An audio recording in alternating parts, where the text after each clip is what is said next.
Hello. Welcome to my quick 5-minute forecast for the week of April 6th.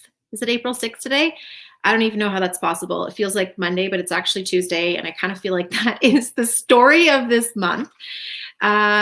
So let's get into it. What is the 5-minute forecast of the week? First of all, the reason you may want to listen to these forecasts is to support your energy alignment as it unfolds this week. And what does that mean exactly? There are energetic patterns and currents that are swirling all around us at any given point in time.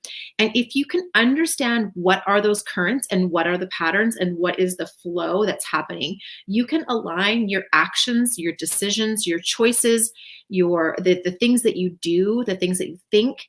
You can align them with the currents, which will support a level of unfolding and success for you and put you in the position where you've got your boat pointed downstream and you're creating flow. So I'm going to give you a quick little, a few do's and don'ts to really take advantage of what's unfolding. So first off, a do. This is an important month for release, surrender, completions, letting go. This week in particular is an important detox week. So notice what's coming up for you in your life, whether it be mental, emotional, physical, things in your life that don't fit, and allow yourself to release and let go. This can look like spring cleaning. It can look like dusting the corners, moving the furniture, vacuuming under the furniture, getting rid of clothing that doesn't fit you anymore, going through some of the folders in your office and your desk and clearing out paperwork that doesn't serve you anymore. But allow yourself to complete release and let go. And the same goes for the mental thoughts and the emotions that you might be experiencing. If you've got mental thoughts and patterns and emotions coming up for you this week, where you're like, ooh, that's kind of old and I thought I let that go, do some release work around it, either your own processes, or if you need to, reach out for support as well, because it's a really important week, especially by Friday.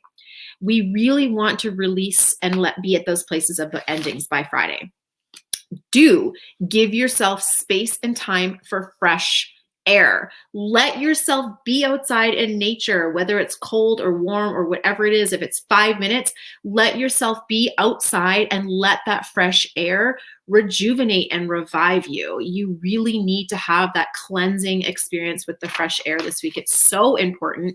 And the space that you give yourself when you go outside and you let yourself ground and take a few deep breaths in nature. Number 3 do is, especially on the weekend, Saturday and Sunday in particular, take time to connect with source energy, whatever that means to you. Take time for your spiritual relationship. Take time for connection with yourself, with your higher self, with whatever that looks like to you. Take some time, because this weekend we have a very big opportunity to receive intuitive guidance, receive messages in energetic form that want to guide and support us. Messages only land when we give them space and time to do so. So journaling, going for a walk outside, sitting in silence, taking a bath in quiet, all of these are great practices that you can do to really allow that connection with source energy, with spirit, with universe, and with yourself. The second advice I would give for the weekend is take time to connect with a friend, a loved one, someone you care about who sees the higher possibility for you. You can be held in that space this weekend, which will add inspiration to the intuitive hits that you get this weekend and helping you get guidance in how to move forward. So let yourself be held in the space of your potential by someone that you love and trust.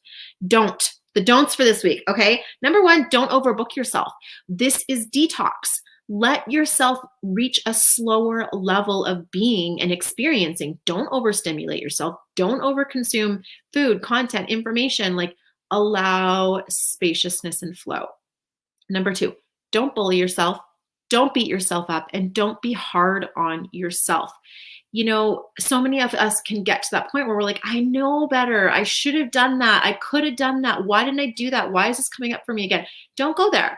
Bullying yourself, being critical of yourself in your process is not going to serve you. Just don't do it. Let yourself treat yourself with a level of kindness, love, and respect like you would do for your friend, for your child, for someone you truly love and care about. Treat yourself that way. And the third do not be a perfectionist. We are not here to be perfect. We are not here to get it right 100% of the time. In fact, perfectionism is really a sabotage that stops us from moving forward. You don't need to be perfect to move forward. You don't need to be perfect for any of this. You get to honor and acknowledge your humanness and continue to move forward anyways. So take a little baby step action, do a bite-sized piece, take the 5-minute version of what I'm sharing with you and just move it forward. It doesn't have to be perfect. It doesn't have to be amazing. It doesn't have to be earth-shattering, but let yourself move forward. If you have any thoughts, comments, or if you got an insight from today's video, post it in the comments and let me know. And I want to know, what are you going to do this weekend to really allow that space and connection to support your higher good going forward?